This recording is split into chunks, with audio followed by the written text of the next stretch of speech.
Isa ba kayo sa mga klase ng tao na nagsasalita pa lang yung kausap nyo, alam nyo na kung nagsisinungaling sa inyo o gumagawa ng kung ano-anong palusot? Mostly kasi alam at kabisado mo na yung pattern ng mga ganyang klase ng tao.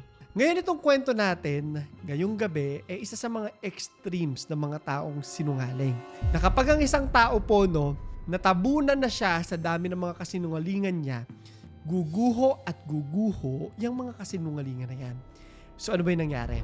July 7, 2021 po, nag-report ang isang Chandler Halderson sa mga pulis na hindi na raw nakabalik yung mga magulang niya matapos itong umalis papunta sa isang cabin sa Langlade County, Wisconsin. Kinabukasan po, July 8, 2021, natagpuan na wasak-wasak yung katawan nung tatay niya. Yung torso, yung mga pinapakita dyan wala na siyang ulo at puno po ito ng tama ng barel. Paano po nila to nalaman, Malaki yung role ng Snapchat sa kwentong to. Ang tanong, nasa naman yung nanay ni Chandler? Alam nyo ba na lasug-lasug din yung kalamnan nitong mga ito, At spoiler alert, alam nyo na kung sino ang may kasalanan ng lahat ng to. Kikilalanin muna natin siya. Sino si Chandler Halderson?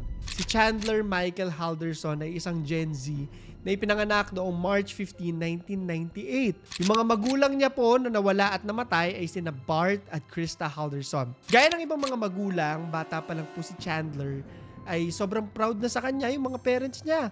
Very doting and very supportive parents ito. Lalo pa at dalawa lang naman silang anak nila, di ba? Nabibigyan talaga sila ng suporta. Ang panganay niya na si Michelle at yung bunso nga na si Chandler. At dahil mahal na mahal nila yung anak nila, lahat ng sabihin nito, syempre paniniwalaan mo, di ba?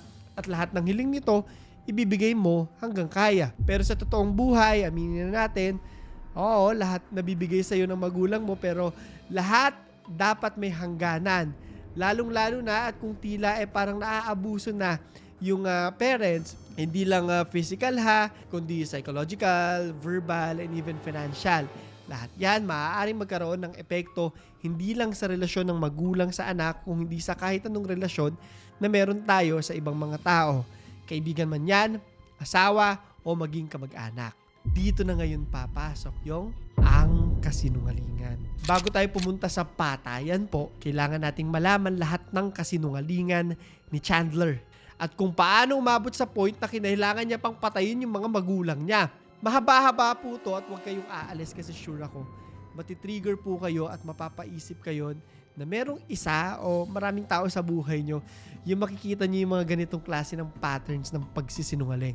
Early 2021 po, which is 23 years old si Chandler nito. Noong mga panahon po yan, bata pa rin naman siya, bagets pa siya, nag-aaral, at tila isa lamang siyang normal na binata na may maayos na buhay, meron din siyang love life, at marami rin siyang pangarap. Ngayon ito na. Ang alam ng pamilya niya, isa po siyang graduating na college student na kumukuha ng information technology sa Madison Area Technical College. Dati daw siya nag-internship at nagtrabaho sa isang prestihiyosong insurance company. Isa po siyang magaling na swimmer at tumutulong din siya sa mga pulis bilang isang scuba diver sa mga search and rescue operations. At ayon sa kanya, eto pa, nakatanggap din daw po siya ng trabaho sa SpaceX. Para sa mga hindi po pamilyar, ito yung kumpanya ni Elon Musk. Nagdi-design po ito, nagmamanufacture at nagla-launch ng mga rockets and spacecraft. So ang hindi po alam ng magulang niya, lahat po ng iyan kasinungalingan. Wala siyang college degree. Although totoo naman na pumasok siya sa school na yun, unemployed siya. Drop out din siya doon.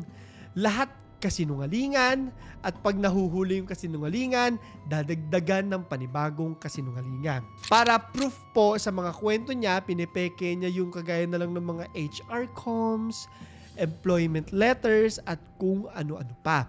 Talagang nag-e-effort siya to put up all these deliberate lies. At maraming ganyan, ma-acting pa, di ba? Yung mga, ay, alam niyo na yung sinasabi ko. At pag ginawa mo yon, parang nabubuhay ka na rin sa isang sarili mong mundo, nag-world building ka. At ang isang sinungaling po, kapag nagsinungaling, habang buhay na po nilang kailangang mag-keep up doon sa pausong mundo na yan, Kasi kailangan mo i-update pag sinasabi mo doon sa mga tao. Anyway, dahil sa pattern na yan, gagawin ni Chandler ang pinakamalaking kasinungalingan niya na magiging dahilan para malaman ng kanyang pamilya ang katotohanan. Magiging astronaut ako.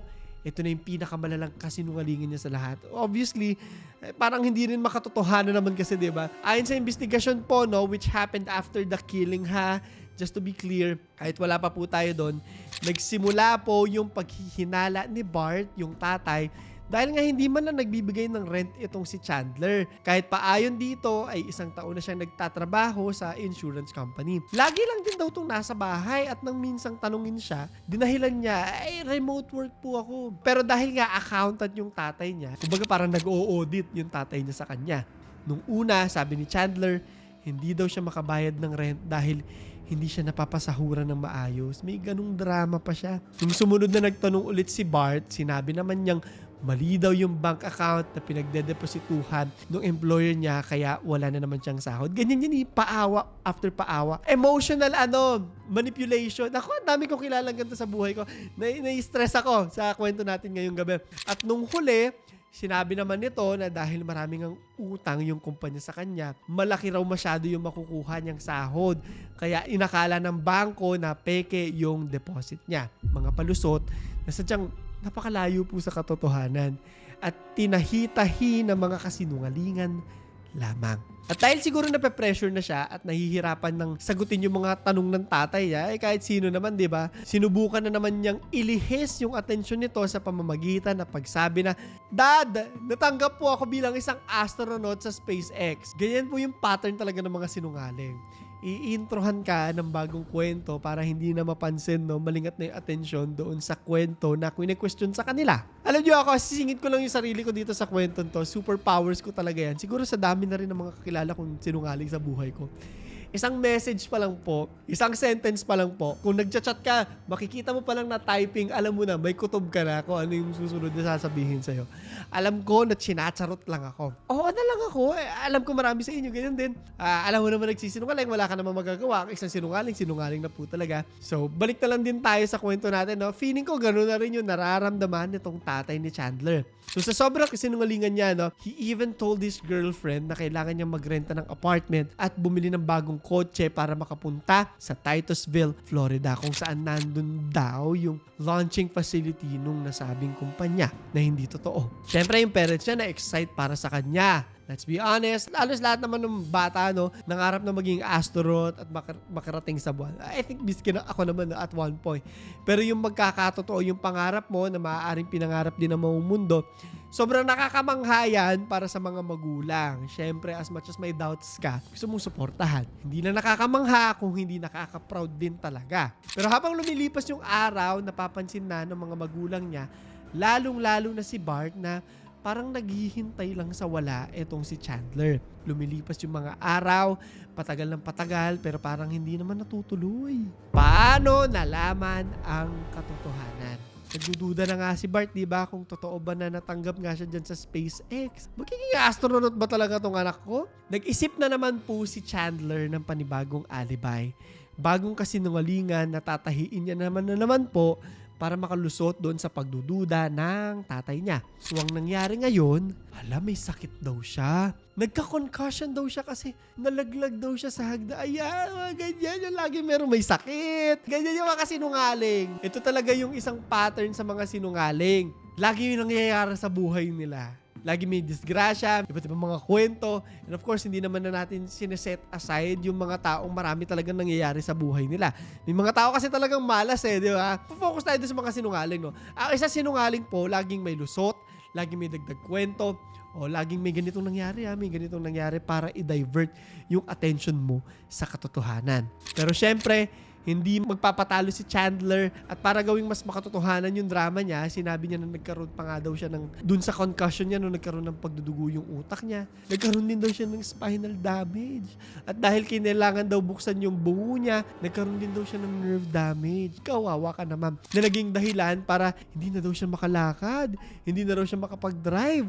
Nangangailangan na rin daw siya ng neck brace at saka colostomy bag. Diyos ko, alibis after alibi. Para hindi siya kailangang umalis doon sa bahay nila. Fed up na po yung tatay. Tinawagan ni Bart yung Madison College para kuhanin yung transcript nung anak niya. Pero imbis na transcript, Nalaman niya na hindi naman talaga nag-aaral si Chandler dahil first year pa lang daw ito.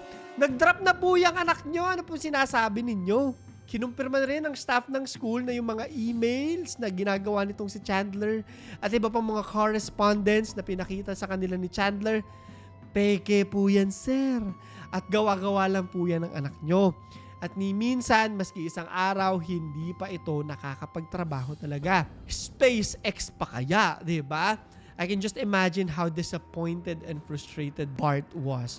Lalo na nung na-realize niya na nabubuhay sa kasinungalingan yung anak niya. Hindi lang si Chandler, syempre miski sila nabubuhay din sa kasinungalingan dahil sa panlulokong ito. Imagine, imbis na mga meeting, naglalaro lang pala ng video game si Chandler sa tuwing nagkukulong ito at nagtatago sa kanilang bahay. Kahit sino naman siguro magiging disappointed. Baka galit pa nga kapag nalaman mo na yung tao na alagaan, minamahal mo, binibigyan mo ng pangangailangan at pinagpapasensyahan mo, niloloko ka lang pala ng napakahabang taon. Of course, bilang magulang or kung isa ka sa mga kuya or ate na sumusuporta sa kapatid mo, kunyari, ganyan, pamangkin, pinsan, merong effort po yan. Pinagtrabahuhan mo yan. Binigyan mo yan ng time, binigyan mo ng... At hindi biro yun. Deserve mo yung katotohanan. Nakakagigil po, no? Ako, triggered talaga ako. May pattern po kasi talaga. Naalala ko lang din lahat ng mga nagsisinungaling sa akin. Tapos, syempre, sasabihin ko lang, oh, sige, smiley face, ganyan. Huwag nyo rin sasabihin na alam nyo nagsisinungaling. Mas mahuhuli nyo pag akala nila binibili nyo yung kasinungalingan nila. Ganun lang yung technique doon. Ngayon, ito na. Nandito na tayo sa patayan na part. The crime. Bago malaman ni Bart yung katotohanan, nag-set muna sila ni Chandler ng meeting kasama dapat yung mga school officials. Pero dahil nga nakatawag na siya sa school, bago pa man yung meeting na sinet ni Chandler, na-confirm niya na gawa-gawa lang yung meeting na pupuntahan nila. Dito niya sinend yung huling text message niya para sa anak niya at ang sabi niya, I'm ready whenever you are. Sinend niya po itong text na to bandang 2:10 p.m., 50 minuto bago maganap ang krimen. Ito rin yung kahuli-hulihang beses na ginamit niya yung cellphone niya bago tuluyang mamatay ang nasabing gadget. Pagkatapos po niyan, kinontak naman ni Chandler yung nanay niya. Alam niyo na po yung nangyari sa tatay. Na walang idea po itong nanay sa nangyayari, no? Para sabihan ito na namatay yung cellphone ng kanyang tatay at kung pwedeng dalhan niya ito ng soft drinks. Nag-reply naman agad yung nanay niyang si Krista ng K, I can, na may smiley face pa. Talagang oblivious po ito sa mga pangyayari at sa mangyayari.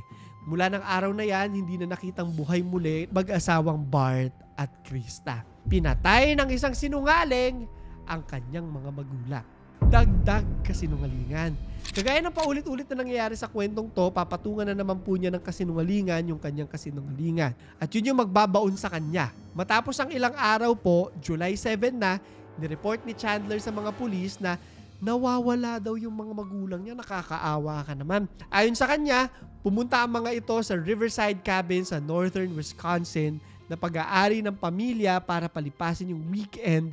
Pero mula noon ay hindi pa bumabalik ang mga ito. Nagsagawa naman ng search operation yung mga pulis kung saan kasama si Chandler sa mga in-interrogate po nila. During the interrogation, parang hindi daw nagtutugma-tugma yung statement ng lalaki. Malalaman naman nila yan eh. Investigador sila. Alam na nila yung nagsisinungaling. Makikita mo pa lang yung body language. Noong una, sinabi niya na may kasamang iba yung mga magulang niya pero hindi naman niya mapangalanan kung sino daw itong mga to, no? Sinabi rin nito na umalis sila para manood ng parade. Pero wala naman daw parade ng mga araw na yun. Dahil na nga sa inconsistencies ng mga statements niya, inaresto si Chandler due to obstruction. Dito naman may witness na lumabas at nagsabing nagpark siya sa isang magubat na lugar malapit sa farm na pag-aari ng girlfriend niya bago lumabas ng kotse at pumunta sa kagubatan. Agad na pinuntahan ng mga pulis yung lugar na binanggit ng witness at laking gulat nila na makita nila sa lugar yung katawan, yung mismong torso po nung tatay. Wala na pong ulo.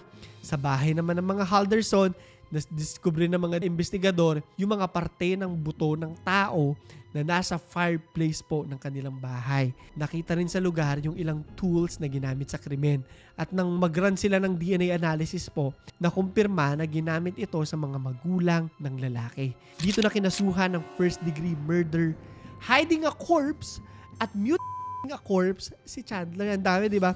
Ngayon ang tanong, nakita yung katawan ni Bart. Nasaan yung katawan ng nanay? Di ba? Buhay pa kaya siya? Ang sagot, siyempre hindi na. Dahil matapos ang 1 linggo, July 14, may nakitang parte ng katawan ng tao malapit sa Wisconsin River. At matapos itong imbestigahan, nalaman na hita pala ni Krista yung nahanap nila. The investigation. Dito mabibigyan na natin ng linaw kung ano yung nangyari doon sa mismong araw ng pagpatay. Ayon sa investigasyon ng mga pulis, binaril ni Chandler sa likod ng bahay nila yung tatay niyang si Bart noong July 1. Nung si Krista naman yung dumating, pinatay din niya ito. Paano mong gawa sa magulang mo yun, no? Gamit ang gunting at lagare, pinagputol-putol or chinap-chap niya yung katawan ng mga magulang niya matapos pagpira-pirasuhin. Sinubukan niyang sunugin ang mga ito kasama yung ulo na pinugot niya sa mga ito sa fireplace ng bahay nila. Sa mga unang araw pagtapos mangyari yung pagpatay, July 4, ginamit pa ni Chandler yung cellphone ni Krista para i-text yung sarili po niya at nagpapanggap bilang nanay niya. Pinagpatuloy pa niya yung pagkukunwari na injured daw siya at nasabi sa girlfriend niya na bibisita daw siya sa farm ng pamilya nito para mag-swimming bilang therapy daw sa binti niya na injured. Ang hindi alam ng girlfriend niya, alibay lang to ni Chandler para nga mabitbit yung katawan ng tatay niya papunta sa gubat na malapit dun sa farm para maitago ito. Dito naisipan ng mga investigador na puntahan yung location na nailog sa Snapchat ni Chandler. Sabi ko sa inyo, importante yung Snapchat sa kwentong to eh. At dito na rin nila na-discover yung putol na binti lang ni Krista. Unfortunately, yung ibang parte po ng katawan ni Krista at yung ibang parte ng katawan ni Bart, hindi na rin po talaga nahanap ng mga panahong yan. Pero kahit na binti pa lang yung nakikita nila, dinagdag na po sa mga kasong sinampa kay Chandler yung pagpatay kay Krista. Obviously, nagkaroon ng trial and we have to be fair. May depensa si Chandler, no? Pero syempre, ang daming ebidensya nagtuturo sa kanya. Hindi namin ni Chandler na siya yung pumatay sa mga magulang niya. Sabi nga nila, diba? Yung mga pathological liars daw. Sa sobrang kasinungalingan nila, naniniwala na sila sa kasinungalingan nila. Baka ganyan yung nangyari sa kanya. Ayon sa abogado niya po, no, all the state was able to prove is that Chandler is a liar, not a killer. Hindi naman ito tinanggap ng jury and eventually by March 17, 2022, Chandler was convicted on all charges and sentenced to life in prison without the possibility of parole. Mabubulok siya sa bilangguan. Guilty sa homicide ng pareho niyang mga magulang. So grabe no? Ako tanggap ko na po nung marami talaga sinungaling sa mundo. Pasensya na, galit ako. Buhay po nila yan eh. Pero yung pumatay ka para pagtakpan lang yung kasinungalingan mo dahil hindi mo matanggap na sinungaling ka, siguro nahihiya rin siya sa ginawa niya, di ba? Pero yung patayin mo yung mga magulang mo, I don't think na may kapatawaran po yan. Wala namang masama na pumalpak ka sa pag-aaral o paghahanap ng trabaho. Pero sana naging honest siya sa mga magulang niya para mas matulungan siya ng mga ito at mukhang supportive naman sila. Kawawa naman talaga yung mga magulang. Grabe no? Anyway, hindi nyo kalimutan na mag-like, subscribe at notification bell para sa marami pang mga kwentong katulad nito. Bisita lang po kayo sa aking Instagram. Message lang kayo doon ha. Request lang kayo. Tag nyo lang ako. Story nyo to. Gusto ko po nakikita lahat na nanonood kayo. Ito yung ating question of the day. Pampagigil lang po sa mga nanonood sa atin. Na paano mo nasasabi na nagsisinungaling sa'yo o sinungaling ang isang tao? Magkukwento lang ako ha, ito ha. Wala ka pang sinasabi. Nagpo-provide na sila ng impormasyon na hindi mo hinihingi. Tapos bigla sila may kukwento sa'yo. Out of nowhere. Parang dinadala ka sa kwento, gano'n. Tapos yung impormasyon na yun nila, no, na may sinasabi pa lang sa'yo, o mini-message ka pa lang, kinakausap ka pa lang, alam mo na set up to nung kasinungalingan nila. Alam nyo, hindi ko masabi kung gift o curse ba to. Sometimes I think it's annoying na dishonest yung mga tao sa paligid nyo o ko. But on the other hand, I'm glad na through this gift, napaproteksyonan ko yung sarili ko sa mga tao na katulad nila. Or miski kayo, I'm sure marami sa inyo alam kapag may nagsisinungaling. Anyway, yun lamang po. Ito si Clara III at ito ang ating kwento.